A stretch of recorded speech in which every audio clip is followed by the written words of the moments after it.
Hello, everyone, and welcome to the Stephen King Cast, one man's musings on the works of Stephen King. Each week, I will review one entry in the bibliography of Stephen King in the chronological order of publication, and today I will be reviewing Stephen King's Elevation. At the original time of recording, it was around Thanksgiving. For all my listeners, I'm thankful for all the support throughout the years. I'm thankful that I had some time to actually sit down and record an episode.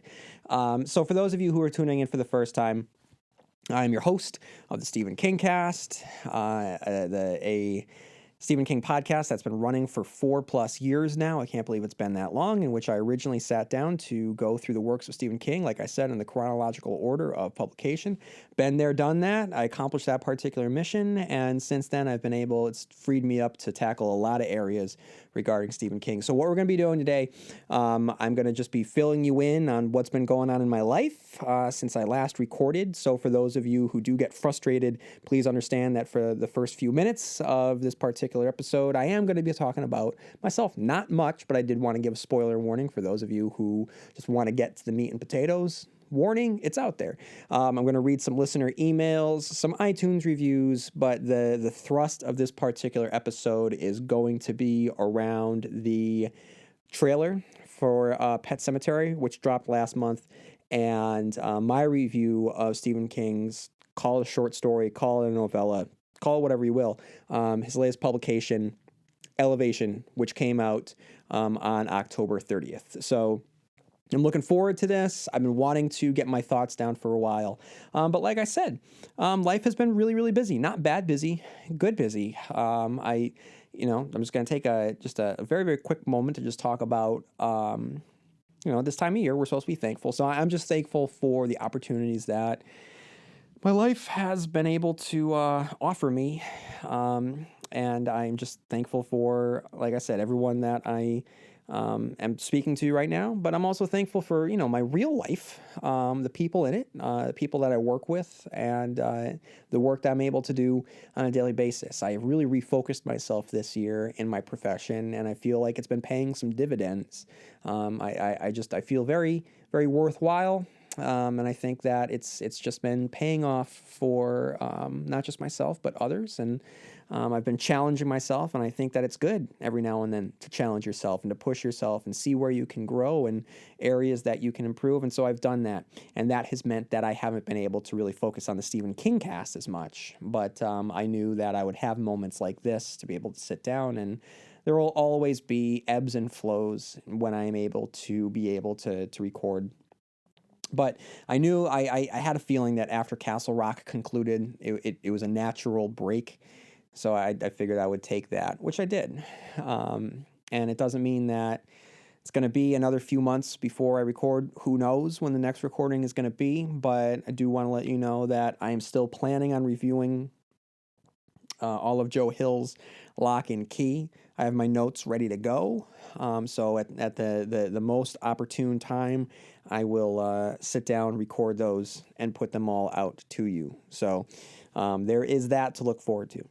Also, those of you who are not just fans of Stephen King, but are also fans of David Lynch, don't forget that I have another podcast, Hanging with Agent Cooper, in which I reviewed and put down all of my thoughts on Twin Peaks: The Return, 2017's Twin Peaks: The Return. So that is also out there on the interwebs, so you can definitely check that out. Okay, guys, before I get any farther, I do want to read some listener email because I can't do it alone. I need you guys out there. So if you have any thoughts on Stephen King, on Castle Rock, on It, on The Dark Tower, on Elevation, on whatever, feel free to write into Stephen King Cast, and I'll get back to you when I can. But I'll definitely I'll read your email on the air. And just so you guys know, I wanted to let you know that I just recorded about 20 minutes of audio, and then my computer crashed. So I am re-recording everything that I just said, which is all of the email reviews and my conversation with you guys. So I apologize if I do speed through anything, or if I feel like if you might think that I'm glossing over some stuff. It's only because it's my how would I put it? My next go around on the Wheel of Ka. Okay, so first up we have Alicia, who writes, "Hello, constant reader. I can't tell you how happy I am to have found your podcast. I've been listening to the Stephen King cast since 2015, and I know that you hear it all the time, but your podcast keeps me sane during my long hours commute. Thank you. I wanted to share my thoughts about the conclusion of Castle Rock. Ruth Deaver is our constant." So, guys, I want to put a pin in it for a second and just let you know, spoiler alert, for all of Castle Rock, Hulu's Castle Rock, which premiered this summer. Those of you who have not watched it, I do implore you, you should go out and watch it because it's worthwhile. It's really, really good. It's celebratory of Stephen King. It stands on its own, and it's going to make you think. So, as you know, Alicia is writing here, a lot of what she writes and her thoughts are indicative of the quality of what this show is. So, spoiler alert. Ruth Deaver is our constant. In both the kids' reality and our reality, she suffers from Alzheimer's. She's the best, only one who is the same in both realities. I think that it's not from Alzheimer's at all. I think that's the trauma caused by her slipping out of her preferred timeline, the one in which Alan is alive and they're spending their twilight years together. Poor Ruth may have inadvertently put herself into an Ouroboros type situation over the guilt she felt for loving Alan Pangborn and the regret she felt over not acting on it sooner.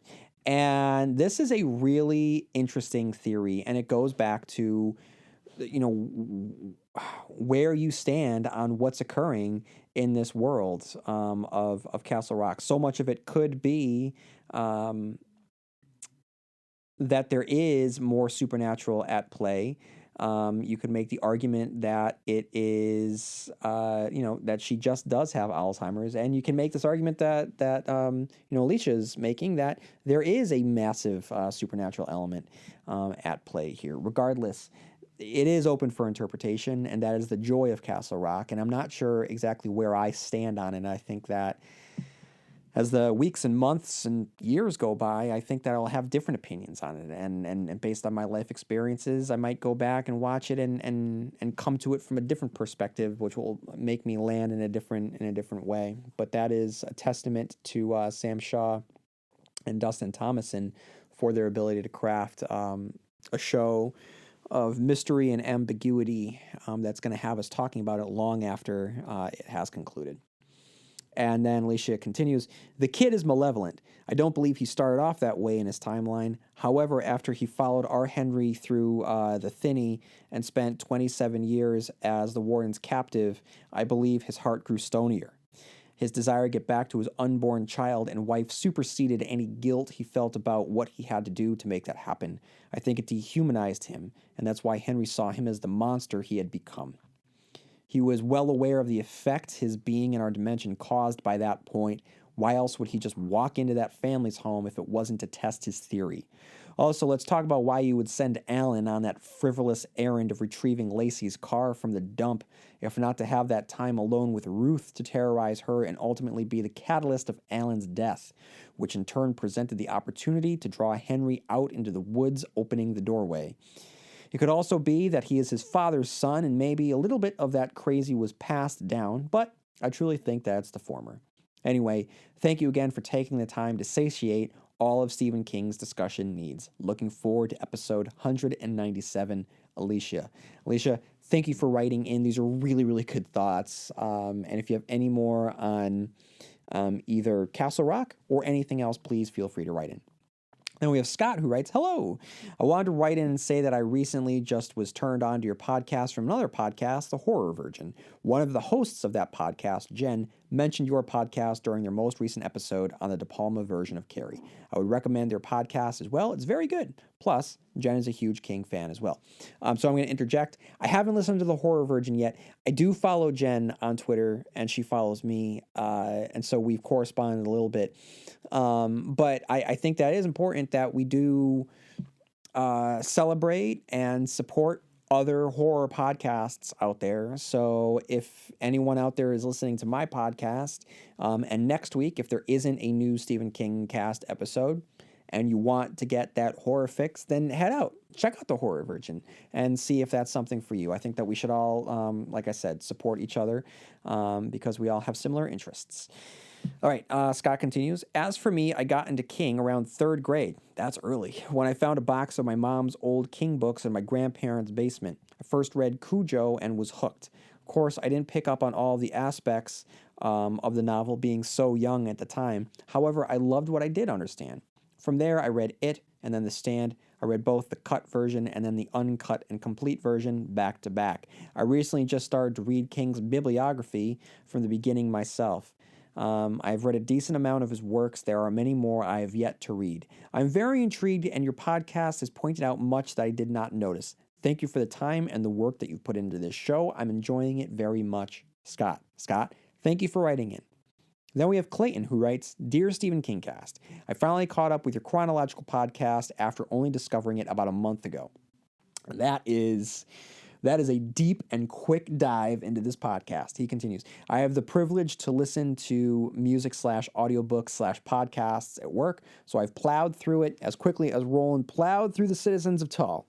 It was extremely difficult not to skip around, but I stood true and I listened to your episodes in order. I did have to skip the Talisman and the Black House episodes, as I have yet to read those. I am very grateful and appreciative of your hard work, dedication, and insight. With your critical analysis, I have come to appreciate and love King's works in new ways. You have convinced me to give Tommyknockers another try. It didn't grab me right out of the gate. I read some very unfavorable reviews and decided to leave it in the dust like the Horn of Eld.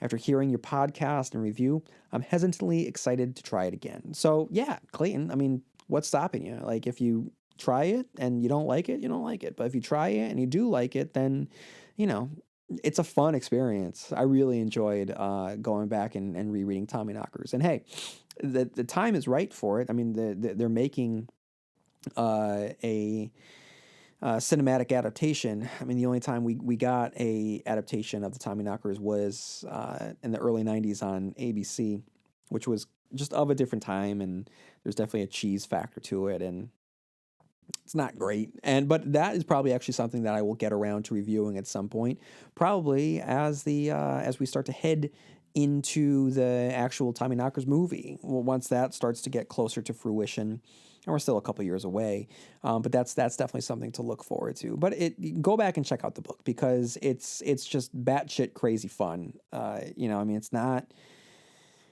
It doesn't have deep, profound wisdom, but it is. I mean, if you have a flying killer Coke machine, like there's something to that book. So I strongly recommend reading the Tommyknockers. And then Clayton continues, early in your podcast, I heard you say that you don't listen to audiobooks. If you have never listened to Frank Muller's reading of the first 3 or 4 Dark Tower books, you're seriously missing out. King himself said that when he hears the voice of Roland in his head, he hears it through Frank Muller. Unfortunately, Muller was in a motorcycle accident that kept him from reading the rest of the Dark Tower again with the evil cars and vehicles. I highly recommend them. Also, Nightmares and Dreamscapes had an amazing cast for the audiobook. Whoopi Goldberg reads Suffer the Little Children, Rob Lowe reads Dolan's Cadillac, and Tim Curry reads Crouch End. So I'll interject. I have said before that I don't read audiobooks. It's not because I don't like audiobooks. It's just that when I sit down, I want to actually read.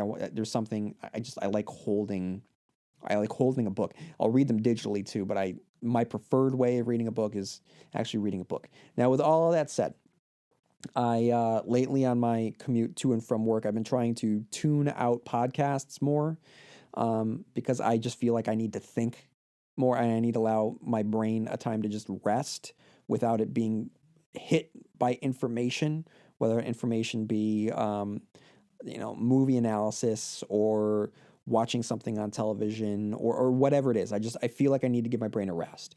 And I'm able to give my brain a rest when I sit down and I read. And I feel like I would be able to give my brain a rest if on my commute to work, I was reading through an audiobook. It's just, it attacks a different portion of the brain than if I'm listening to a podcast and it's an analysis and I'm agreeing or disagreeing with whatever podcast that I'm listening to. So that's a long way of saying that I think at some point in the future I will definitely get around to getting into the world of audiobooks. And once I do want to check out Muller's audiobook readings of The Dark Tower, just as I want to get into Steven Weber's reading of it. I mean, these are things that I definitely want to check off on my bucket list someday. So it will happen. I just don't know when. All right, Clayton continues. I just finished your unfortunate review of Sleepwalkers. Normally, your critical analysis is full of fair and informed insight. Mayhap it's because you are unaware of some of the facts and customs of the Hoosier state. Okay, so he continues. 1. The imagery of the rose at the beginning of the movie and the dead girl's hair clearly establishes this movie deep into the canon of The Dark Tower. 2. While the bad boy of the movie is cruising the back roads of Indiana, the cinematographer gave us a rare view of the little-known mountain range located in our fair state. Number 3. Corn is completely acceptable as a deadly weapon. In Indiana, between 217 and 1,409 are killed annually from corn-related accidents. 4. It is customary in our state for the man of the house to greet intruders in our home by launching himself into the nearest piece of furniture. 5. My wife and I love this movie so much that Santo and Johnny's Sleepwalk was our wedding song. Okay, only that last one is true. Now, guys, I want to establish something. What Clayton just did, okay, this dry humor that he did very, very well, is the exact same thing that I did in my review of The Stand when I stated that Franny Goldsmith was the mother of the Crimson King. That, much like what Clay is doing here, was a joke and is not meant to be taken seriously. So I want to go on record again for anyone that listened to the Stand review and thought that I was being serious when I argued that because Franny was eating at the Dairy Queen, that was an indication that her child was the Crimson King, that was just a joke. I want to go on record again. I wasn't being serious. Okay. Clayton continues, I thank you, Big Big. I'm eager to listen to your reviews on and thoughts on the more recent adaptations. 11/22/63. I couldn't finish it. The book was phenomenal. The show, ugh. The Mist series, what was that? Great question. Mr. Mercedes loved it in all the 3 books. I'm going to interject. Yes, the show is great, and it is a tragedy that nobody talks about it. People talked about Castle Rock. People, of course, talked about it. They're just in the world of Stephen King right now, people like talking about Stephen King, but no one is talking about Mr. Mercedes, which is a shame. It's a shame. It is such a well-done television show, and I'm looking forward to when, I don't know if season 2 has concluded yet, but when it does, I will probably sign up for a month subscription of DirecTV. I did a free week trial to review the first season, but I'll probably do like a month trial or a month subscription to DirecTV so I can review season 2, and not just review it. I probably would do it just to watch it because the show is really, really well done. And this is coming from someone that really hated the book, Mr. Mercedes. And the show was so good that it actually made me think that I was wrong on Mr. Mercedes. I don't know if I was wrong, but I do know that the show did wonders in making me question that and making me really appreciate the characters in a way because I wasn't able to appreciate them the way that Stephen King wrote them in the first book. So if you haven't checked out Mr. Mercedes, please do yourself a favor. It's done really, really well. It's really, really good. And then Clayton concludes by writing, I'll end this email with my intention of continuing this conversation later. I've got some bones to pick with you regarding Oi and Andy the Robot and thoughts about Mordred. All a tale and an email for another day. Safe travels, Clayton of Indiana. Clayton, I want to give you a big shout out for a masterful use of references and Easter eggs in this email. And I'm really looking forward to actually fulfilling your promise by writing in with your thoughts on Oi and Andy and Mordred. I want to know what you're thinking. So please write in when you do get a chance. Up next, we have Jeremy, who writes, Hi, Constant Reader. My name is Jeremy, and I've been listening to your podcast for quite some time now. I have always admired Stephen King's work through movie adaptations, but I'm a true fan now that I've started reading his novels. I saw the Dark Tower movie, and I loved it, but I was shocked on how many bad reviews it got from fans who actually read the series, so I had to check them out for myself, and I can see what they mean now. I'm currently in the third book, and I'm absolutely enjoying the story, especially since it has lots of aspects that I personally find interesting, such as the idea of time travel and the multiverse, and most importantly, the fact that a lot of his books are connected to this story. I'm looking forward to reading them as well. I know that at this point you are done with his books, but I still hope that you find more content to review on your podcast. It's definitely one of my favorites. Thank you. Long days and pleasant nights. So yeah, I mean, there is definitely more for me to check out because even though I technically have finished his books in the order of chronological order of publication, there are some gaps. I haven't read The Colorado Kid. I didn't review Blaze. I still have to review In the Tall Grass, the book that he co-wrote with Joe Hill, his son, and that short story / novella, whatever you want to call it, is really good, and it's gonna be made into a Netflix movie. So the time is ripe for me to review that. The time is rich for you guys to read it. It's really haunting. It's really effective. It sticks with you. It's dark. It's good. It's a really, really, really, really well done collaboration between father and son. I would probably say that of the collaborations that I have read with him, not that there's many, but it's Sleeping Beauties and I guess In the Tall Grass. I didn't read Throttle, but I strongly recommend In the Tall Grass. It's a good one, and I'll get around to that one eventually. And then we have Craig. Nope. Yeah, we have Craig, who writes, Dear Stephen King Cast, I love your podcast. I've been a listener for quite some time. I would like to point out an Easter egg from Castle Rock. I think it was episode 4 or 5. Henry walks into Ruth's house at one point, and the TV is on, but no one is watching. On the TV is an episode of The Twilight Zone called The Howling Man.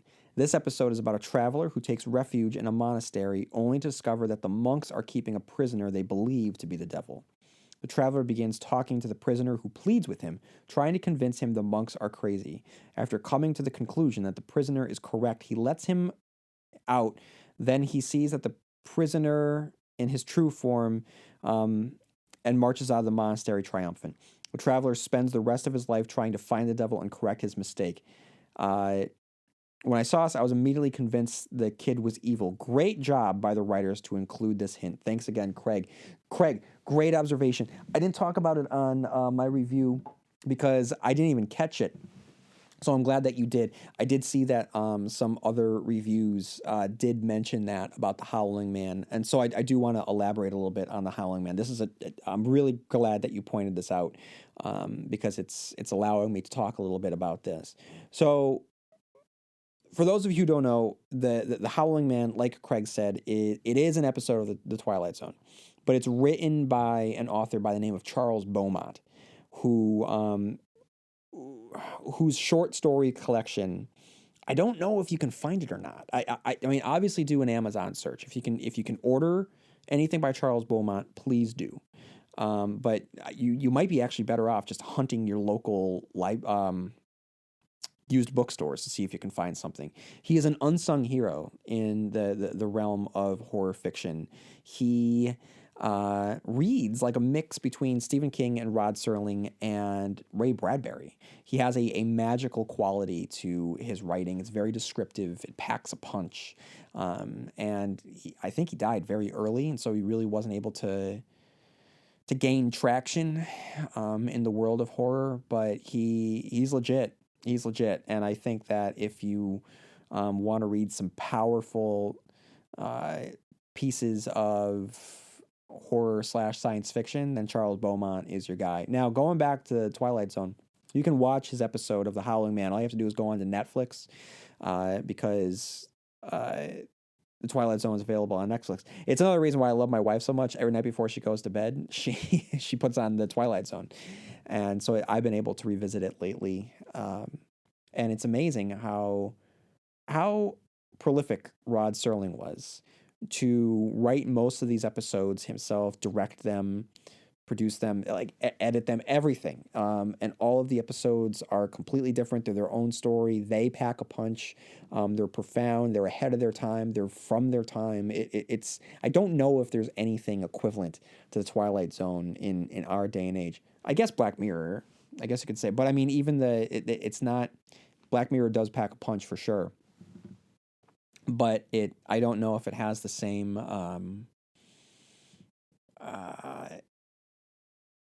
There's clearly not the same amount of content. It's not the same content. There isn't nearly as much Black Mirror as there is, the Twilight Zone. Maybe, and I don't even know if Charlie Booker he doesn't write everyone, right? I mean, not the way that Rod Serling did. I mean, Rod Serling wrote most of them, not all of them, but he wrote most of them. I would actually, in order for me to make this claim, I would need to actually look more into Black Mirror, which I do enjoy. Okay, so there we go with Craig. Okay, guys, so if you haven't done so already, feel free to write into the Stephen King cast, because I can't do it without you guys. And similarly, if you haven't done so, head on over to iTunes and leave a review for Stephen King cast on iTunes, because it will really, really help me out. So write into stephenkingcast@yahoo.com, go over to YouTube, iTunes, and leave a review on iTunes. It will really, really help me out. Okay. Now, I said at the beginning that I was going to dive into my review of the Pet Sematary trailer, and then I was going to get into Elevation. I completely forgot that I need to talk about something that wasn't directly Stephen King related, but in the world of Stephen King. And I didn't want another day to go by where I didn't at least get my thoughts out in a general sense about The Haunting of Hill House. So the reason why I'm able to talk about it here is because it was directed, and the showrunner was Mike Flanagan. Mike Flanagan directed Gerald's Game, and he is directing Dr. Sleep. Now, I enjoyed Gerald's Game. I did. I enjoyed it. But after watching The Haunting of Hill House, I am more excited to see what Mike Flanagan can do with Dr. Sleep than I am about anything else. It Part 2, Tommyknockers, you name it. I am way more intrigued at what he is able to bring to Dr. Sleep with the cast that he has lined up. Ewan McGregor, Rebecca Ferguson, this is going to be, and I ride for Dr. Sleep. I know that a lot of people out there don't like it, and I do. Again, I will continue to ask people to listen to my review of Dr. Sleep, because if you don't like it because it's not The Shining, please give it another chance, because it was never meant to be The Shining. And I can understand feeling some disappointment when you watch something or you experience something and you wanted it to be one thing, but you need to move past that and experience it for what it is. And Dr. Sleep is not meant to be The Shining, as I've long stated. It zigs where The Shining zags, and it is a shadow to the Shining. It's a really well done companion piece, and I strongly recommend revisit Dr. Sleep and listen to my review of Dr. Sleep. With all that said, I liked Gerald's Game. I didn't realize how talented Mike Flanagan actually was until watching The Haunting of Hill House. I've watched it twice now. I will probably watch it again. Will I do an episode by episode recap on it? I probably won't. But there is so much to pick apart in this show. I love the setting. I love the sets. The casting is phenomenal for a couple of reasons. One, all around the acting is solid. The one thing that impressed me from the very first episode was the balance that Flanagan maintained in delivering the information of the characters' names without jamming it down our throats. Because one of my biggest pet peeves is when a character constantly refers to another character by their name, all right? Because that's not how life works. However, the characters in The Haunting of Hill House are referred to so often naturally that you know all of their names by the end of the first episode and you can identify them. It's not just, oh, it's that one and that one and that one. No, you know that it's Stephen and Nell and Theo and Luke and Olivia, and like you know what their names are naturally. That's an effective example of storytelling. And I was like, I know their names right away. Good job, Mike Flanagan. It's a little thing, but it goes a long way. Casting, the acting across the board, I was very, very pleased with. Everyone brought a different perspective to the proceedings. But what I really, really liked was all of Olivia's daughters. They all do look like Carla Gugino. They all do look like her. So, I mean, there is a resemblance there that I think really, really works well. And whoever's idea it was to cast, spoiler alert, Tim Hutton as an older version of Henry Thomas, that is genius level casting. Genius. And the two of them do such a good job at playing this character in their respective timelines. So I like I said, I have watched this episode or this show twice now. Episode 6 clearly has been talked about a lot, and it should be talked about a lot. The level of craft that goes into the long takes, it's incredible. It's just, you feel like you're watching a play, and it's so well done. And so on one level, it is an emotionally fraught episode. So from a storytelling standpoint, you're invested, you're there, you're engaged. But if you do like behind the scenes stuff and you're into this sort of thing and you notice that is a long take and a series of long takes, like you're getting an extra level of enjoyment at the marvel of watching, of knowing that how much practice and effort and planning went into this, and the magic trick that goes into this. So episode 6, of course, is great. And there is a beautiful conversation, a series of beautiful conversations in episode 10 that has been criticized. Episode 10 has been criticized for being This Is Us meets The Haunting of Hill House. And I can understand that. I do think it is. I do think that the sentiment, I don't think that it ever really became mawkish. But I do understand why people might say that. But there is a beautiful conversation about children and the love of parents and their children. There is a conversation that I think is profound, and I think that is beautiful, and I don't think that it detracts from the horror of what the Haunting of Hill House was, which is a great metaphor for generational trauma and families and the baggage that we carry and the metaphorical ghosts that haunt us, right? They don't have to be physical ghosts, and that's why it works so well, is that if you want to watch it and it's just a story about a family being haunted, yeah, you can watch it. But if you want to watch it as a metaphor for just the shared trauma that a family can have and the guilt that we all carry, then it works on another level. And then the acting then brings it to a new level. And the actor that played Mr. Dudley, when he gives that 6 or 7 minute long monologue, it's beautiful. It's beautiful. And it's great. And the show and the narrative of the show itself, the way that it bounces between the past to the present and the mystery of the adults having to deal with something that occurred in the past that they don't quite remember, and one character dies by suicide and the number is 7. Like, all of that does seem very familiar to fans of Stephen King, right? So the narrative structure immediately, hooked me in. Now, I had seen 1999's Liam Neeson starring The Haunting. I wish that I hadn't. And in my past, I had seen just on television. I never really sat down to intentionally watch it, but I have caught pieces of some of the other versions. But I had never actually read the Shirley Jackson original.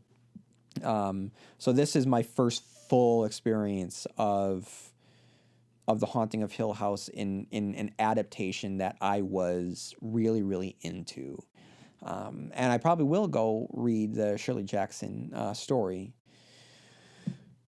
just to compare and contrast, because I know that the Netflix show is its own thing. But it's worth it. So anyone that is listening to this that has not watched it, please, please go and watch it, because it is worth every minute of the hype.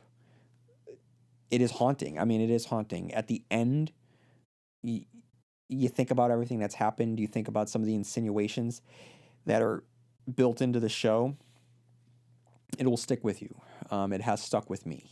And like I said, after this, Dr. Sleep, it is up there. I'm really looking forward to seeing what Mike Flanagan has in store. He does well with haunted houses. And I don't know how closely Dr. Sleep is going to adhere to the book. I don't know. Spoiler alert for Dr. Sleep. Spoiler alert. The Overlook in the book universe has exploded, so it doesn't exist. In the movies, the Overlook is still there. So I don't know if Dr. Sleep will take place at any point at the Overlook. If it does, this 10 hours was almost feels like Mike Flanagan's "Come at me, bro" sort of statement on whether or not he could pull off something like The Shining. He definitely can. He created a really, really well done haunted house filled with very identifiable ghosts that are haunting. Whether it's the tall man that uses a cane and who floats in the air, which is a great idea, or the bent neck lady. There are great ghosts in The Haunting of Hill House, and I believe that he can contribute to the world of Stephen King and the Overlook, if the Overlook exists in the cinematic version of Dr. Sleep. So, guys, check it out. It's well worth your time. What is not worth your time? Great segue, and I'm sorry, guys, for those of you who enjoyed it, but the trailer for Pet Sematary. I was excited about this, and the trailer left me feeling nothing. Nothing. Some people out there are upset that John Lithgow isn't doing an over-the-top accent. I'm fine with it. I actually like the fact that he's not going with any accent, because anyone that tries to do a Maine accent that isn't naturally from Maine, it is cartoonish. So you gotta love Fred Quinn's accent from the original Pet Sematary, because it is so over the top. But I really appreciate the fact that John Lithgow is not doing it. So that's not a knock against it. That's actually that's something for the plus column, not the minus column. But listen, here's the thing, and I tweeted about this a little bit. This trailer, it's well done, right? It's fine, okay? But that's the word I would use to describe it. It's fine, right? Nothing about it is particularly haunting. Nothing about it is truly scary. It looks jump scary to me, all right? Kids with the masks walking through the woods, beating a drum does not, it's a spooky visual, I guess, that would work well in anything that wasn't Pet Sematary. But guys, let's step back and remember what Pet Sematary is, all right, at the core of what Pet Sematary is. Pet Sematary is one of Stephen King's most deeply unpleasant novels, written when he is in the prime of his life, his early 30s. It is a story of a man in his early 30s with a burgeoning career, moving into a house with his wife, his 2 children. Everything at this point in Lewis's life is supposed to be great. He is at the precipice of greatness for the rest of his life. He is in his prime. His family is young. Everything is beautiful. The novel is the admittance that life is not going to turn out the way that you want it to. It is the death of family. It is the death of love. and hope and promise. It is one of the most bleakest things that Stephen King has ever written. It is a truly unpleasant experience, right? It's so effectively done. Nothing about this trailer is unpleasant. Nothing about this trailer speaks of anguish or deep-seated, unsettling nature. It just seems very jump-scary and fine, right? Kind of spooky, I guess. And if you're into that, if you're fine with just a serviceable Pet Sematary on the surface remake, then okay, maybe this trailer is for you. But I unfortunately for the creators of this new movie, I had just watched Hereditary a couple weeks before this trailer came out. And I can't stop thinking about Hereditary. That movie sticks with you. And that movie is very similar in some of the content. I don't want to get into spoilers, but it is very, very similar. I can't get into it without getting into spoilers about Hereditary. If you haven't seen Hereditary, you need to determine what side of the fence you're on with Hereditary. Some people think that it is a masterpiece in horror. Others think that it's not. I think it is an A+ masterpiece in horror. I'm probably never going to watch it again. It's too effective in what it does. It is so well done. It sticks with you on a gut level. All right, there's not a lot of jump scares. There are some really freaky moments, but the strength of Hereditary is how awful it makes you feel. It puts you through the ringer, and that's what the Pet Sematary movie, I feel, needs to do. I think that a Pet Sematary movie in 2018, with our storytelling sensibilities being so heightened and fine-tuned, I think that it can make you feel as though you have lost a child. And who wants to feel that way, right? Like that is the thing. And, I am hyper aware of this book because, clearly I have a child around the age of Gage, right? So when I think about this movie, I clearly think about my own life and my own love and my own experience as a father. And it is it's the worst possible scenario. And there's no words like me saying this. It's just like me in a dream trying to shout and I can't. Like you can't truly verbalize the true horror of this, right? But I think that a movie can convey it through tone, and through storytelling choices. None of that is evident. None of it is evident in this trailer. This trailer just seems like a nothing burger to me, and it is just a teaser, right? There could be more depth to it, but I got a bad feeling that this is just it's going to be nothing. It's going to be a nothing of a movie. And to be perfectly honest, I did not like Starry Eyes. I know that kind of puts me on the outs with a lot of people. It's a celebrated movie in the horror community. I wasn't into it. I didn't like Starry Eyes, so I'm not sold on the promise of what the directors are able to bring. I was jazzed for a while, and then I saw the trailer, and I'm out. So if a second trailer comes out and I turns me around, I will definitely be for it. I will admit that I was wrong, but the way that it stands, I am not into it. So hopefully I can be proven wrong, and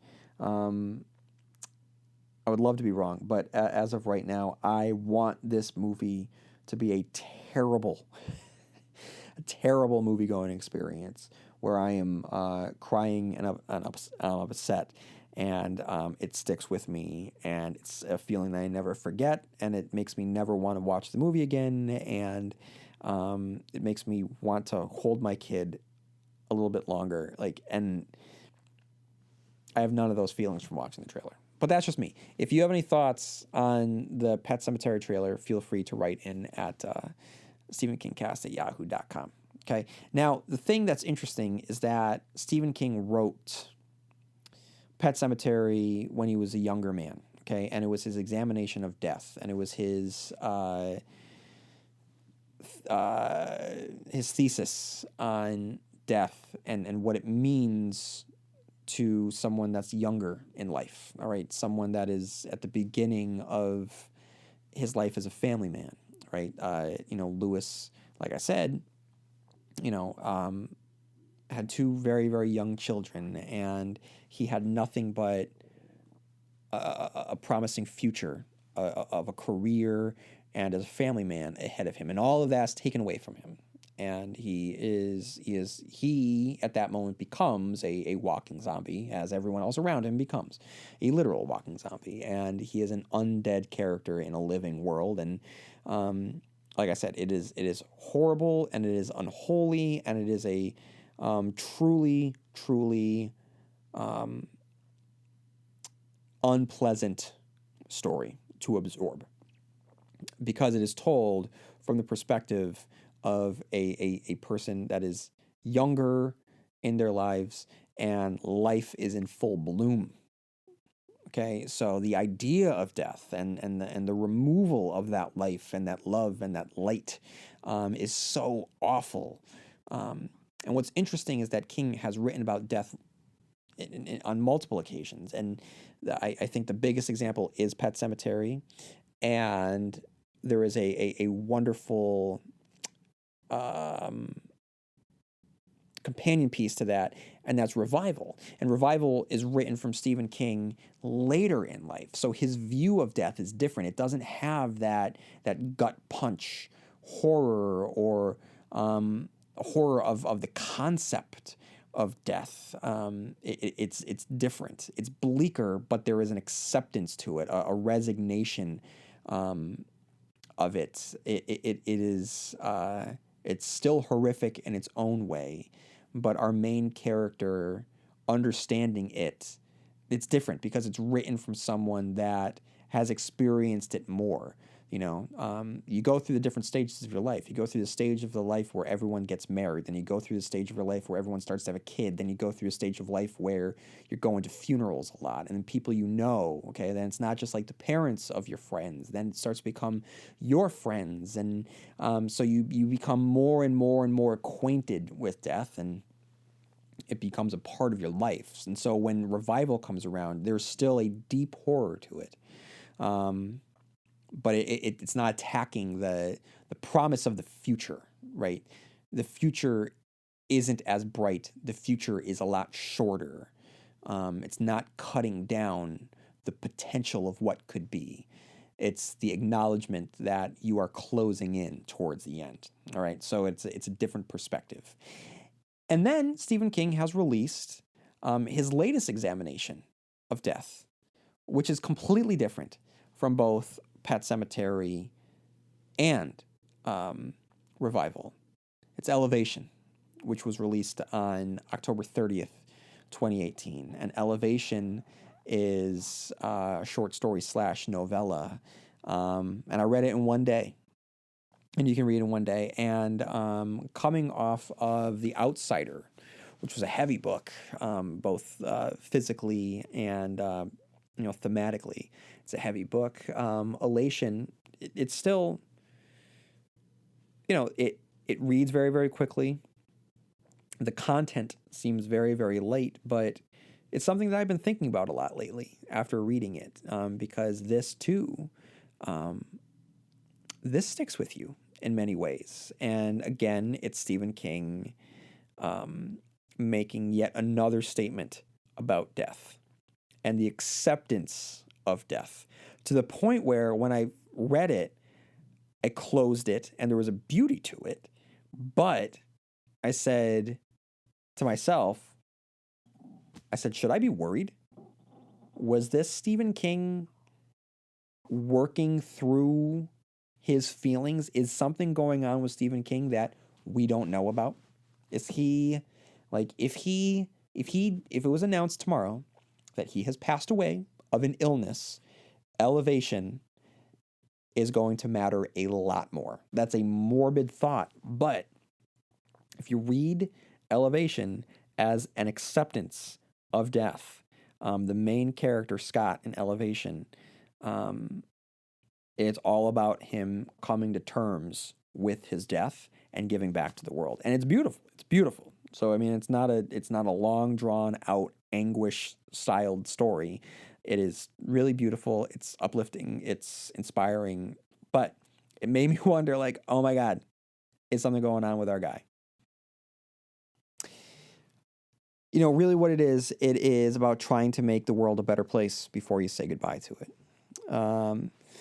So right away, we are introduced to our main character, Scott. And Scott is suffering from supernatural weight loss. This is not King's first time, but unlike Thinner, I'll just get right to it. I mean, it makes you think of Thinner. I mean, this is with the experience of someone of older age. They're again kind of, comparing and contrasting Pet Sematary with Revival. I'm going to compare Thinner to Elevation, and in Thinner, there is a horror to this weight loss because again, it's about a younger guy with a younger family, and here, someone later on in life, and he's in his 40s. It reads more like he's in his 60s, but it's someone that isn't at that early cusp of life. It's someone that's more able to sort of accept a condition that he has rather than really fight against the condition and be freaked out by the condition.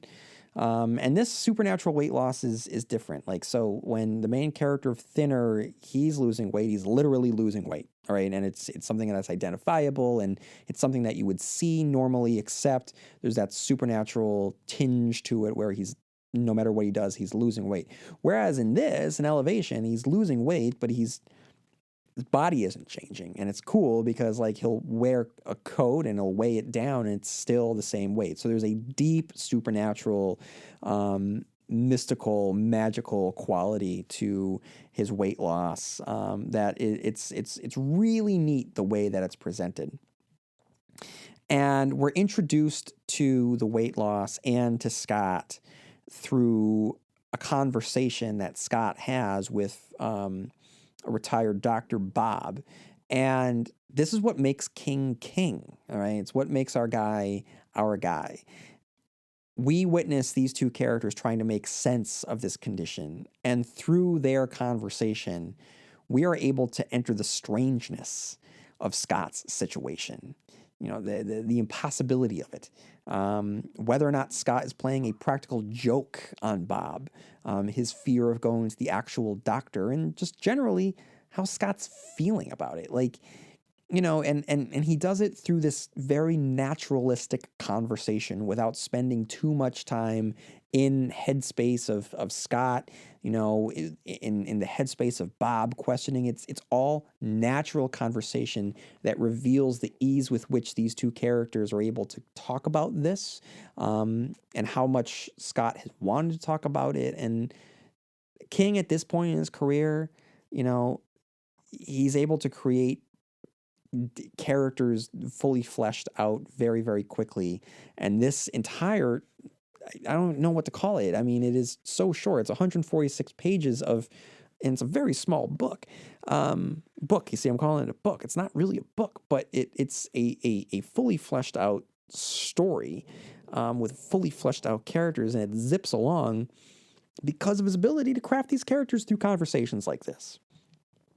And as the initial conversation concludes, King teases the introduction of the main plot, this town's relationship with Missy and Deirdre, the lesbian married couple that has caused waves in Castle Rock. And again, King shows what he does so well. I mean, he tells a gripping story.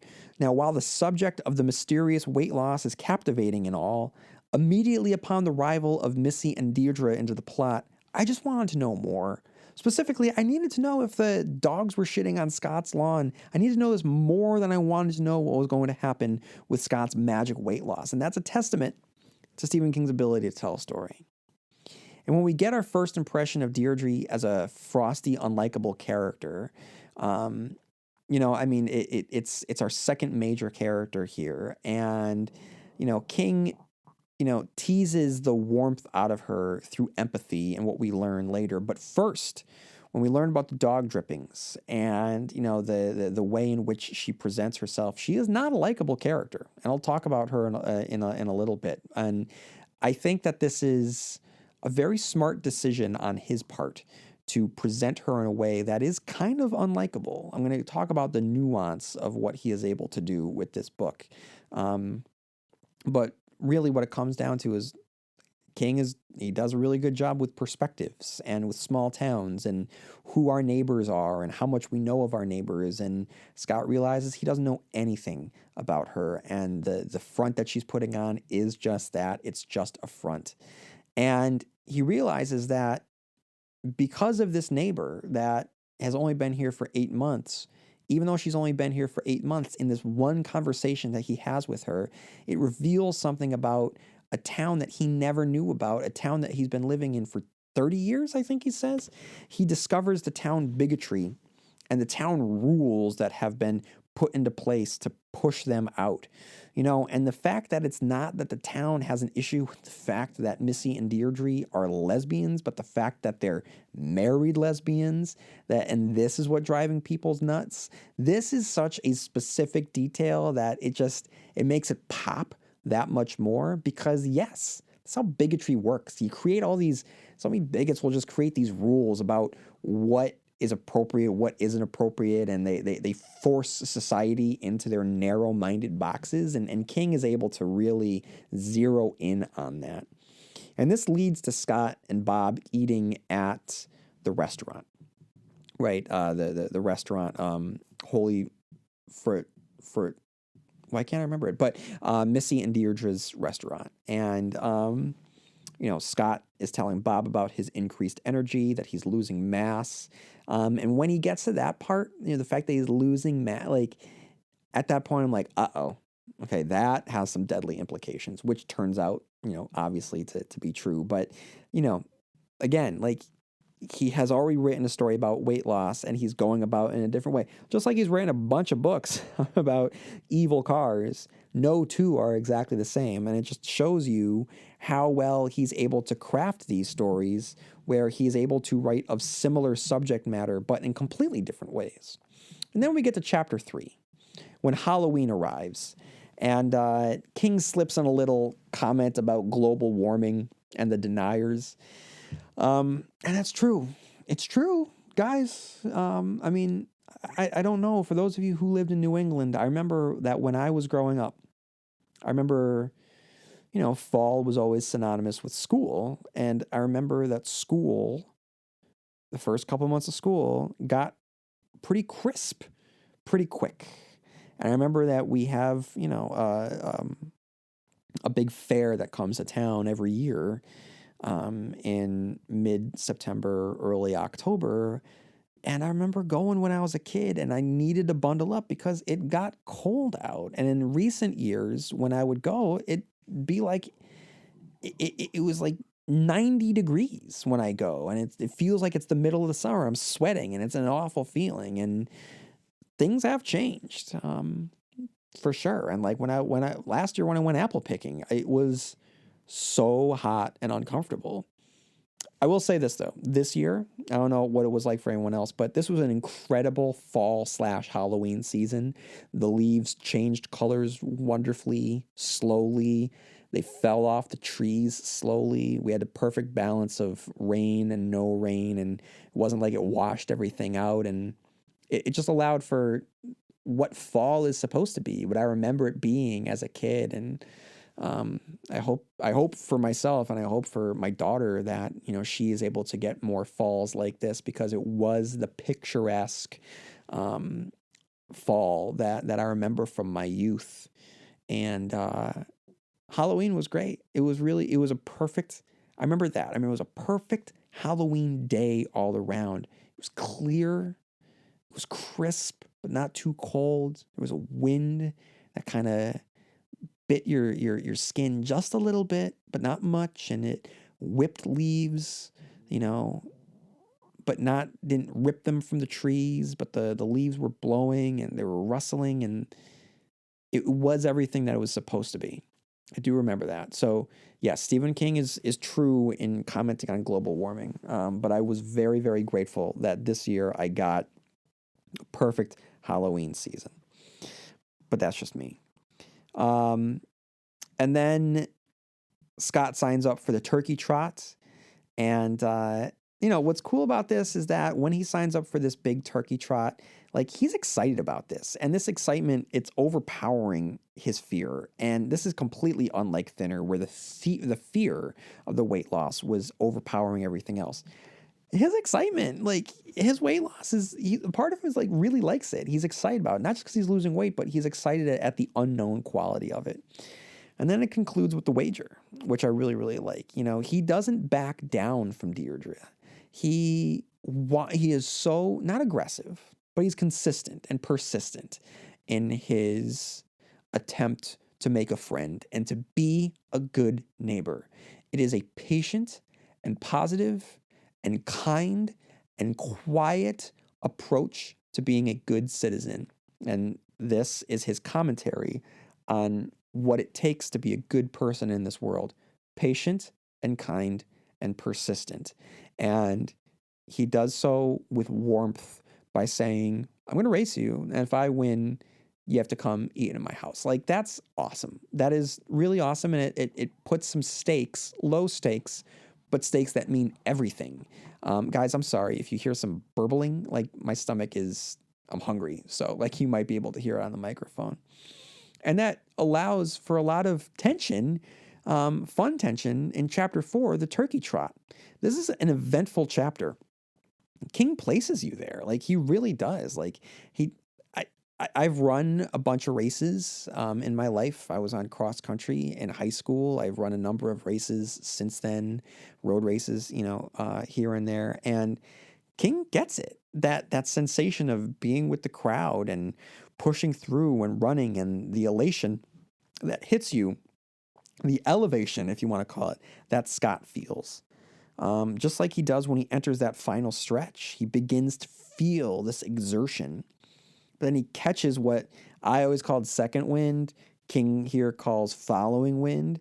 And it leads to the next phase of his weight loss, a literal elevation. And he starts to float. So the real supernatural starts to take hold here. And that takes place to chapter 5 after the race.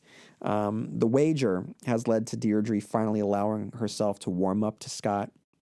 But at first I worried, because not only were Deirdre and Missy coming over to have dinner with Scott and Bob, but Bob's wife was also coming, who has been established as a bigot in her own right. So I was worried here that we were going to get some sparks, and whatever goodwill was occurring between Deirdre and Scott was going to get ruined because of this other person's inclusion and their narrow-mindedness. But it's a swerve, and Scott fills everyone in on the condition, and in the process, he brings everyone together, and in doing so, King has created his latest quartet. And then the chapter concludes with societal healing, as the town cheers as Dee Dee, she's going by Dee Dee now, lights the Christmas tree, declaring it the best tree in the best town in New England. And by this point, following the race, her restaurant has become a hit. And this is just awesome. Like, it's a microcosm of what could be if we just allow ourselves to be a little bit more open and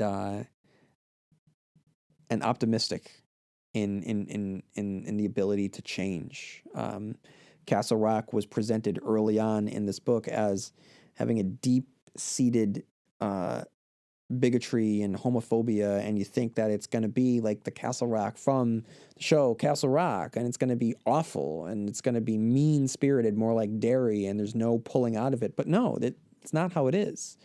They're able to see Missy and Deirdre as people, as human beings, as them, as one of them, as a town member that they should be proud of, with a really cool restaurant, and someone that is running the turkey race and is proud to light this Christmas tree. And it's great.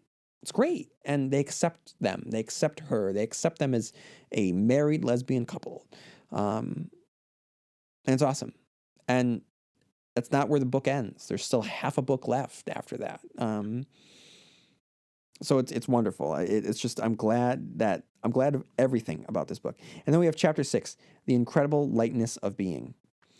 Because King knows that stories of the supernatural, they need rules to structure the conflict. He acknowledges Scott's condition, and specifically the fact that the condition doesn't adhere to logic or physics. So he writes, there were limits to what Scott had come to think of as the weightless effect. His clothes did not float up from his body. Chairs did not levitate when he sat in them, although if he carried one into the bathroom and stood on the scale with it, its weight didn't register. There were rules to what was going on. He didn't understand them or care to. His outlook remained optimistic, and he slept through the night. Those were the things that he cared about. So he acknowledges the rules or the lack thereof. But it was important for him to even mention this as minimally as he does.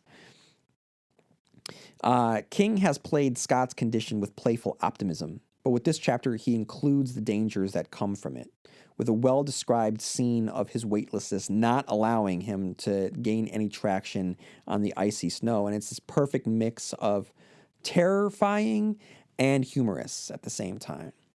And then we continue to see the effects of his life becoming increasingly difficult on pages 127 to 128. Scott tried to stand. His thighs connected with the table, and he flew forward, knocking over 2 wine glasses when he put out his hands to stop himself. Deirdre quickly picked up the tablecloth and threw over the spill. Sorry, Scott said. Don't know my own strength these days. He turned as gingerly as a man on roller skates and started toward the back half of the house. No matter how carefully he tried to walk, his steps became leaps. His remaining weight wanted him on the earth. His muscles insisted that he rise above it. He overbalanced and had to grab one of the newly installed clamps to keep from going headlong into the hallway. So again, King being the master of not just character but also description. I don't know what it feels like to start to lose gravity and float and try and fight against this lack of gravity, but I feel like I do now. He's able to really include that now. He's able to anchor me into this world and this condition. And then he has come to the end of his journey, and though we haven't spent too much time with these characters, their goodbye is lovely and it's sad. So he writes, I just want to say, Scott stopped, cleared his throat. I want to say that I wish that we had more time. You've been good friends to me. There's no compliment more sincere than that, Dr. Bob said. He was wiping his eyes with a napkin. It's not fair, Missy burst out. It's not goddamn fair. Well, no, Scott agreed, it isn't. But I'm not leaving any kids behind. My ex is happy where she is. There's that. And it's fairer than cancer or Alzheimer's or being a burn victim in a hospital ward. I guess I'd go down in history if anyone talked about it. And then they continue. So they talk about it, and he continues to write. Scott thought of how he'd felt running down Hunter's Hill when he'd gotten his second wind and the whole world had gone, so had stood revealed in the unusually hidden glory of ordinary things, the leaden lowering sky, the bunting flapping from the downtown buildings, every precious pebble and cigarette butt and beer can discarded by the side of the road, his own body for once working at top capacity, every cell loaded with oxygen. Elevated, he said at last. Think about this. Think about someone that has accepted where he is and giving back and acknowledging the things by saying, I just want to say that I wish that I had more time. You've been good friends to me. There's an acceptance. There's a longing for more and an acknowledgement that you don't want to go, but you're going to accept it. Contrast this with the denial and the pitiful bargaining that comes from most of King's villains in their final moments. That's what I love about King. He doesn't celebrate his villains. His villains always wind out being these wretched wretched, craven creatures that beg and they plead and they bargain and they scream and they're whiny. Not Scott, not our heroes. They accept things, whether it be Scott, whether it be Larry Underwood, let it, whoever. There's a dignity in saying goodbye. And then the theme is distilled in Missy's letter when she describes the change that Scott has had upon them and through him, this town. Specifically, he picked Dee Dee up when she fell, and this is what King is saying that we should do for our neighbors. Nothing any more complicated than that. And what happens when you do? You elevate. You ascend. King is a believer in God. And shouldn't this strike a chord in those who pray? That following the teachings of your Lord will allow you to ascend? There's a lot of hate and hypocrisy woven into organized religions. And King cuts through all of that with a very simple message. Do good, and you'll be rewarded. Be kind to your fellow neighbors, and you will ascend. It's that simple. And then the end comes. Dee Dee helps Scott through it with a beautiful description along the way. Okay. The night was cold, chilling the sweat on his face, but the air was as sweet and crisp as the first bite of a fall apple. Above him was a half moon and what seemed like 1,000,000,000,000 stars. To match the 1,000,000,000,000 pebbles, just as mysterious, that we walk over every day, he thought. Mystery above, mystery below, weight, mass, reality, mystery all around. It's beautiful. It's just beautiful. And then King frames it all with his precise attention to detail, chronicling Scott's death with anchors that we can hold onto, right? So he writes on page 144, he passed his bed, so he's floating up at this point. He passed his bedroom window and saw the lamp still on, casting a yellow stripe on his bed. He could see things on his bureau, watch, comb, little fold of money, that he would never touch again. He rose higher, and the moonlight was bright enough for him to see some kid's frisbee caught in an angle of the roof, maybe tossed up there before he and Nora had bought the place. That kid could be grown up now, he thought, writing in New York or digging ditches in San Francisco or painting in Paris. Mystery, mystery, mystery. Now he caught escaping heat from the house, a thermal, and began rising faster. The town disclosed itself as if from a drone or low-flying plane, the street lamps along Main Street and Castleview like pearls on a string. He could see the Christmas tree that Deirdre had lit over a month ago, and which would remain in the town square until the 1st of February. It was cold up here, much colder than on the ground, but that was all right. He let the coverlet go and watched it drop, spreading out as it went, slowing, becoming a parachute, not weightless, but almost. Everyone should have this, he thought, and perhaps at the end, everyone does. Perhaps in their time of dying, everyone rises. So, we might not be able to relate to becoming weightless and floating away, but I mean, especially the sequence where he's passing by his window and looking at the things on his bureau, these little specific watch, comb, little fold of money that he's never going to touch again, like that little, like little things that make us us, that ground us in reality, floating past them, floating beyond them, they will remain in this world as echoes of us, as memorials to us, and reminders of us, and we're leaving them behind. Like, that's something that we can relate to. So the big theme, and that's it. And that's it. He goes up into the sky and he lights off some fireworks, and that's really it. It's on a plot level, dude is losing weight. It's magic weight loss. He is living in a town that has issues with this married lesbian couple. He does what he can to make his town a better place and accept these women and let go of their bigotry. The town accepts the women. They're happier. The town has healed. With his job done, he's able to let go. and he dies. That is elevation. It's as simple as that. It's as complicated as that. And the big themes here, there's a couple. The first is that it's really, as I stated, after reading what I just read, can't you see why I thought, do we have to worry about Stephen King? Because it's about mortality and time.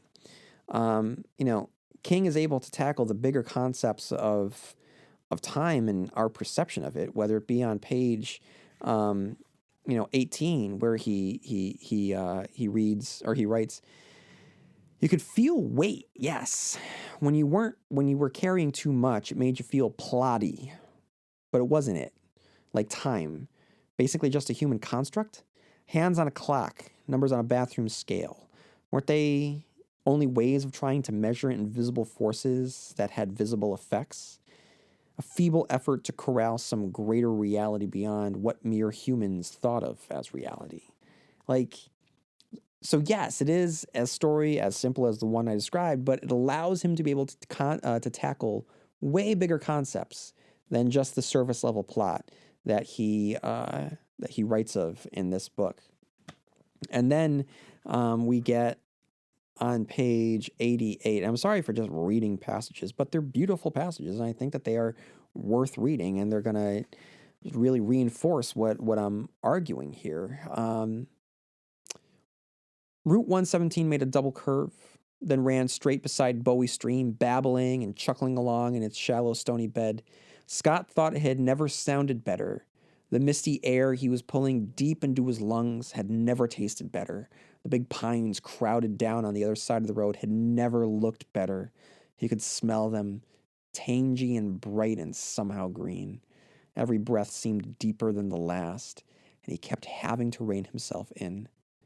I am so glad to be alive on this day, he thought. Unlike Thinner, Scott has accepted the journey of this mortality, and he appreciates the moments that he has. I am so glad to be alive on this day, he thinks, knowing that at some point he will not be alive. It doesn't get in the way of him living for the moment. There is such beauty in his acceptance of life, knowing that his end is coming and the appreciation that he has. And we see this with people that I don't understand. If I was given an end date, my life would be misery. It's a sad truth that I know about myself, that I wouldn't be able to find the beauty. Or maybe I would, I don't know. But I just don't think that I would. And so I'm so inspired by people that are able to find the beauty. And so even if it is a fictional character like Scott, to see life for, even that description where there's a butt and a beer can and pebbles, how magical that is to him. The precision of that, that these are the details of this world in which he is existing, that he has in this moment of time existed in. He will never exist again. He never existed before, but for this one moment in time, in the eons that this universe will exist, before all energy just ends. He existed in a blink of an eye, and there's a beauty to that. Even in its meaninglessness, there's meaning to it. It's powerful. And King touches upon all of this in such a short time. And then on page 97, he writes, on page 96, the rain seemed to hesitate for a moment. Time enough for Scott to think that it was going to hold off until the race was over. And then it came in full force torrent, driving the spectators back under the awnings and into the doorways. Visibility dropped to 20%, then to 10%, then to almost 0. Scott thought the cold rain felt more than delicious, closer to divine. He got by one runner, then another. The second was the former leader, the one that Deirdre had passed. He had slowed down to a walk, splashing along the gushing street with his head down, his hands on his hips, and his sopping shirt plastered to his body. Ahead, through a gray curtain of rain, Scott saw the red shirt. He thought he had just enough gas left in the tank to go by her, but the race might be over before he could. The traffic light at the end of Main Street had disappeared, so had the tin bridge, and the yellow tape across its near end.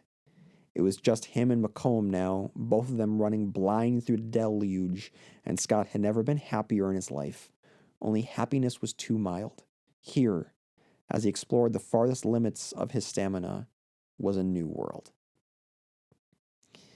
Everything leads to this, he thought, to this elevation. If it's how dying feels, everyone should be glad to go. Oh my God. So going back to what I said about Pet Sematary being nothing when death means nothing but horror. It's the most horrific thing ever in life because it's the antithesis of life and it's coming for you, and it is a malicious entity that has a personality. It is Oz, the great and terrible, and it's coming for you. It is a thing that wants to devour you, and it wants to make a mockery of your life and your love and your legacy, and it's going to rip you apart. Okay? That's what it is. Here, that's not it. That's not it. There's beauty in it. There is a beauty in it because it makes you appreciate the things that you have now. And then, we do get, it's not great. It's not awesome. We're not saying woo-hoo. There's little things like him saying goodbye to Bill the cat. So like he's making plans to give up his cat, his best friend, because he knows that he's dying, and he has to. That's heartbreaking. That is heartbreaking. To having to let go of your friend. At this point, like the cat can't go near him because of his condition, and that's tragic in of itself. And that's a little wrinkle in this story that it makes it very, very bittersweet. And when he writes, Scott hung up after having made plans to take care of having someone take care of Bill DeCat after he has passed. Scott hung up, thought about what giving things away meant, especially things that were also valued friends, and closed his eyes.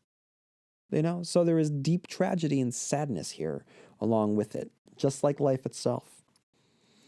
And then Scott's refusal of going to a clinic and his friend's acceptance of this decision, it feels less of a supernatural condition and more like a cancer patient refusing to explore the options and just to accept the hand that they were dealt.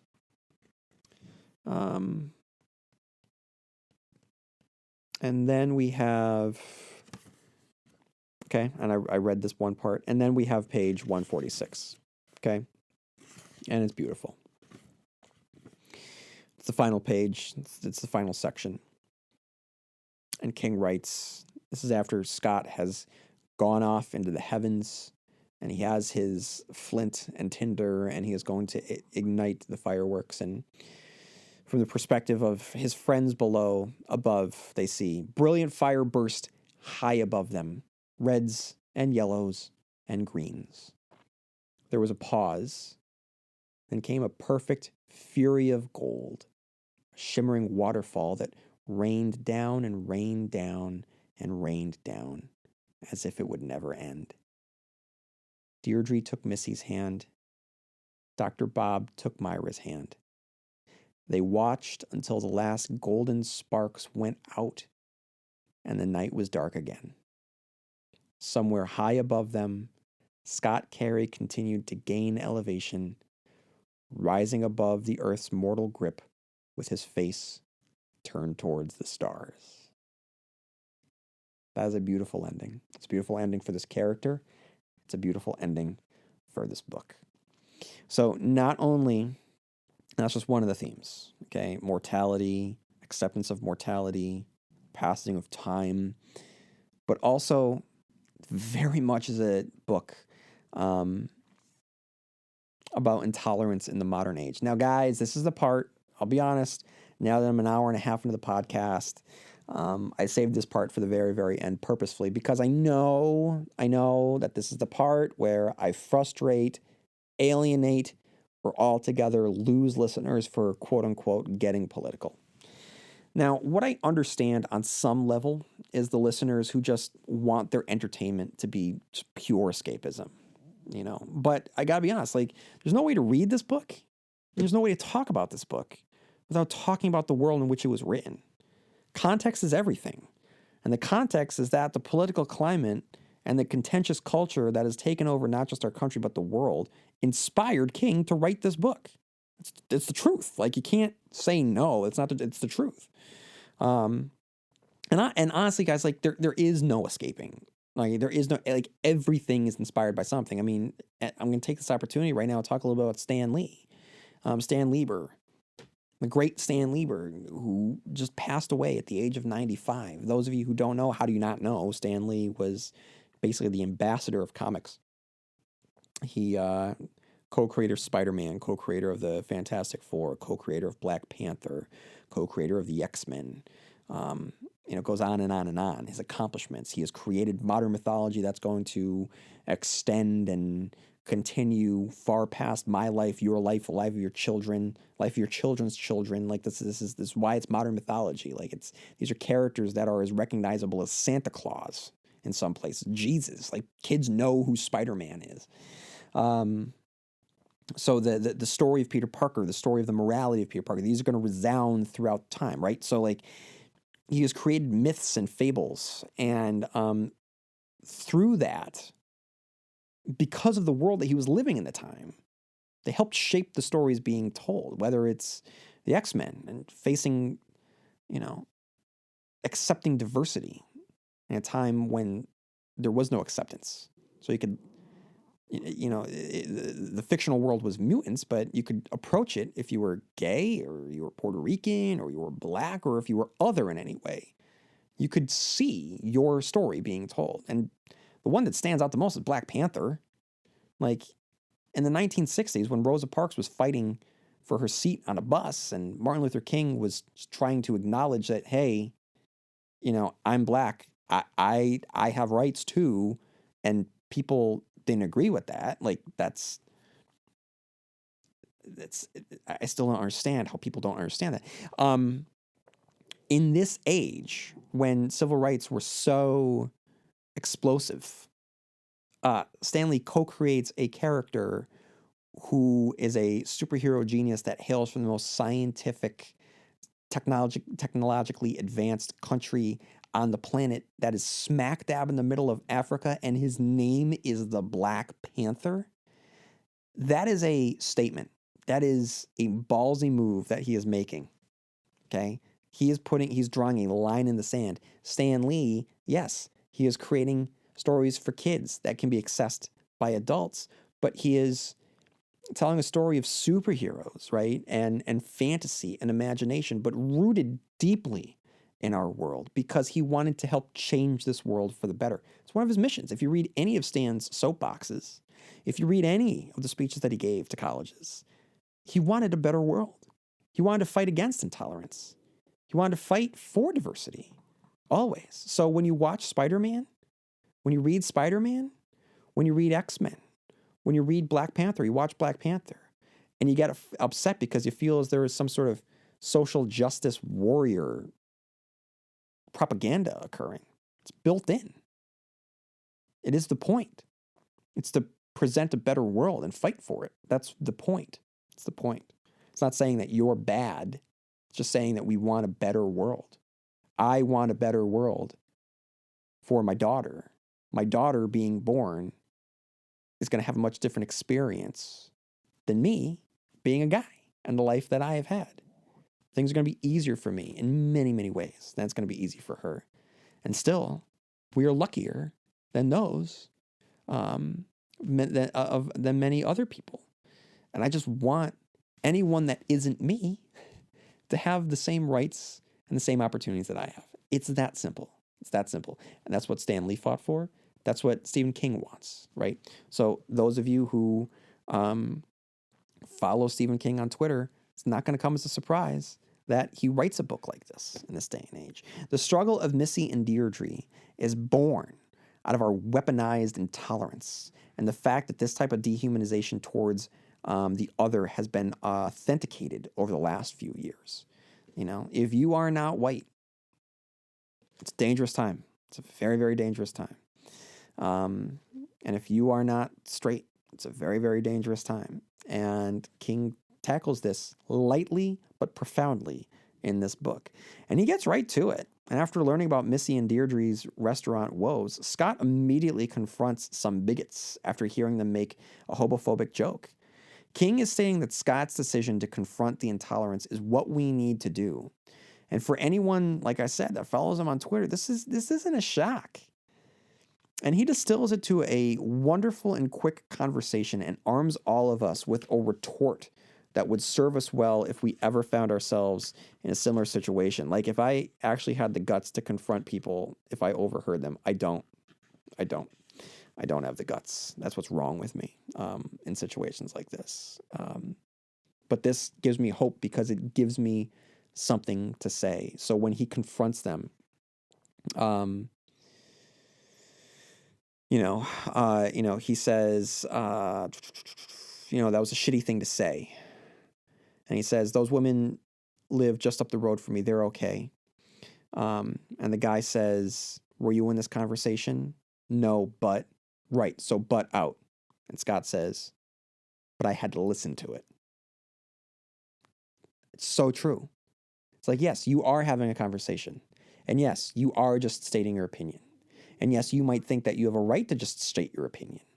But you also have to understand that what you say, I have to hear. And what you are saying, are you making this world a better place or a worse place? Conversations like this, it's like the secondhand smoke of society, right? And then many people think that bigotry, intolerance, it's rampant only in the South, but King tells you here that it exists everywhere. And the farther north you get, the closer you get to dangerous bigotry. Maine has a very, very deep conservative streak to it, and King touches upon it here. And the interesting thing is that King provides a lot of nuance to this tale. Like, Deirdre is not presented as a likable figure.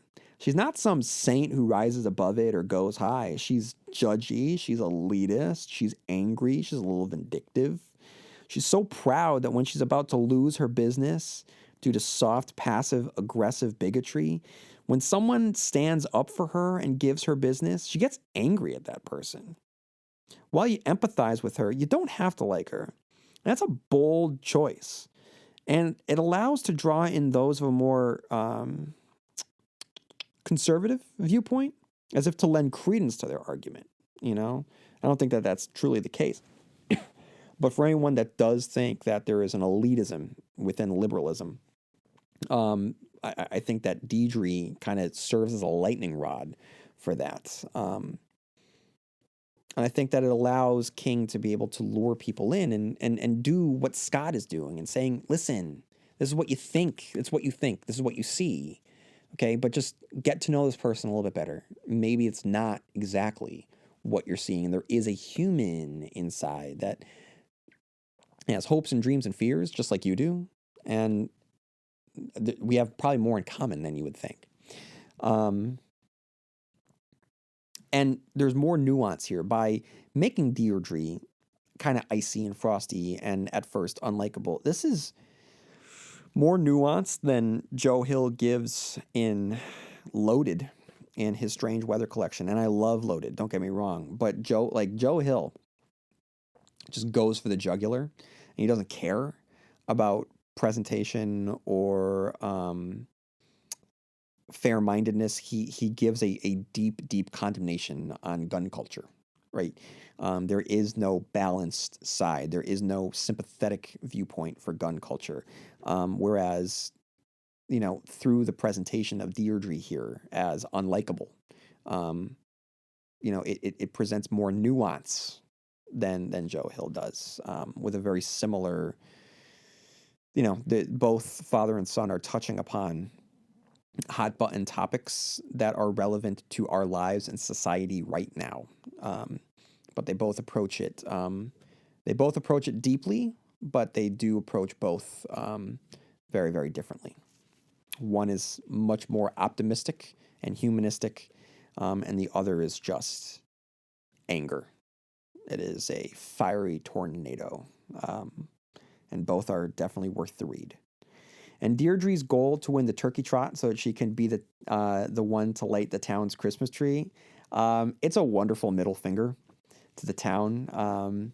and it's great because it's also King in a way, um, pulling in all of that um, conservative outrage that seems to pop up at this time of year. Whether it be like a Starbucks cup or the fact that you know like the whole Merry Christmas argument. What like when people when people get upset when you say Happy Holidays instead of Merry Christmas, like the fact that a married lesbian is gonna light the Christmas tree, that it's so specific, and it kind of speaks to the that belief that there is an attack on these Christmas values. So I did enjoy that. Um, and then just some random notes and quotes that I want to conclude with. I want to, as I record this, it's getting a little bit late, and I haven't seen my wife all day, and I want to go hang out with her a little bit before bed. And but anyway, um, some random notes. It's not about winning, believe me. As it came out of his mouth, Scott remembered a college teacher once remarking that when someone added "believe me" to a sentence, you should be aware. I love that. Um, I just love these little moments of truth that King gives. And then on page 131, he writes, "May I say something before we go?" Myra asked. "Of course," Scott said, but he wished she wouldn't. He wished they would just leave. He thought he had discovered one of life's great truths and one he could have done without. The only thing harder than saying goodbye to yourself a pound at a time was saying goodbye to your friends. Ugh, it's beautiful. It's beautiful. I mean, guys, it's a beautiful book. And if I've driven you nuts over the last 10 minutes talking about the political aspect of this, yes, this is born out of politics, but politics is baked into our society. It's baked into our everyday culture. It's baked into who we are as human beings because the things that we believe in and the things that drive us and our morals are reflected in our politics. So politics are who we are. Um, so I know that there's a lot of frustration about people talking about politics all the time and how inescapable it is. But really, that's life. That's always been life. Like you read Dante's Inferno. Yeah, Dante's going through hell, right? But it's all political. Like everyone that he encounters in the various levels of hell, it's all commentary on politics. Like that's what fiction is. It's a representation and a way for the author to understand and comment upon the world in which he or she is currently existing. And politics is a driving factor and always been a driving factor because it can run afoul and run up against people's beliefs. So even if you run a little bit to the right of Stephen King, I still believe that you can get a lot out of Elevation because it's all about how to be human and how to be a good human. That's really what it comes down to, and enjoy the life that you have. So guys, we have a couple Kingisms. One is magic weight loss, which I've already discussed. It's we've seen in Thinner. Stationary bike is another example. Different kind of weight loss. It's on a bike, but the idea of losing weight through supernatural means is definitely true to stationary bike. And then we have Easter eggs. I mean, Castle Rock, everything having to do with Castle Rock, Castle View, Bannerman Road, all of that. Suicide Stairs from Gwendy's Button Box, all of that is baked within this because this is a Castle Rock story. Another Easter egg is Inside View, the tabloid publication most famous from the Night Flyer, which is specifically referenced. Scott mentions the Night Flyer itself, which I loved because, as you know, I'm a huge fan of the Night Flyer, the short story, and the late, great Miguel Ferrer starring direct-to-DVD video. And then we have number 19. The number 19 is the number assigned to Deirdre in her marathon. As we all know, number 19 has a lot of significance in the world of Stephen King. So, guys... Oh, I almost completely forgot to mention this. As I was reading Elevation, I couldn't help but think of his son, Joe Hill, specifically one of Joe Hill's short stories that I first read in 20th Century Ghosts, and the story is Pop Art. You can find my review of Pop Art on this feed. It is, for those of you who have not read it, it is a absolutely beautiful story, very similar to Elevation. I would say it's better than Elevation. I can't really talk about pop art too much because just talking about pop art makes me want to cry. Thinking about pop art makes me want to cry. It is a truly moving, transcendent short story that speaks about humanity and our intrinsic nature, who we are, and it asks us to be better, and it asks for us to ask for forgiveness. It's just really a truly wonderful thing. And so it's interesting here that we have, the father and son, and across the two generations and within this world of fiction that they are creating, we have these two stories that function almost as counterparts or companion pieces to one another. So if you've read Elevation and you liked it, and you haven't read pop art, please do yourself a favor. Truly, it's a treat. It's a gift. Give yourself the gift of pop art. So that's all that I have for this week for Elevation. I hope that you enjoyed it. If you have any time on your hands, leaving a review on any of the podcast platforms that you use to listen to the Stephen King Cast would be greatly appreciated. You can write into me, as always, at stephenkingcast@yahoo.com. And you can follow me on Blue Sky, TikTok, Facebook, and on Instagram. Now may you have long days and pleasant nights, and I'll see you here next time, where MOON spells Stephen King Cast.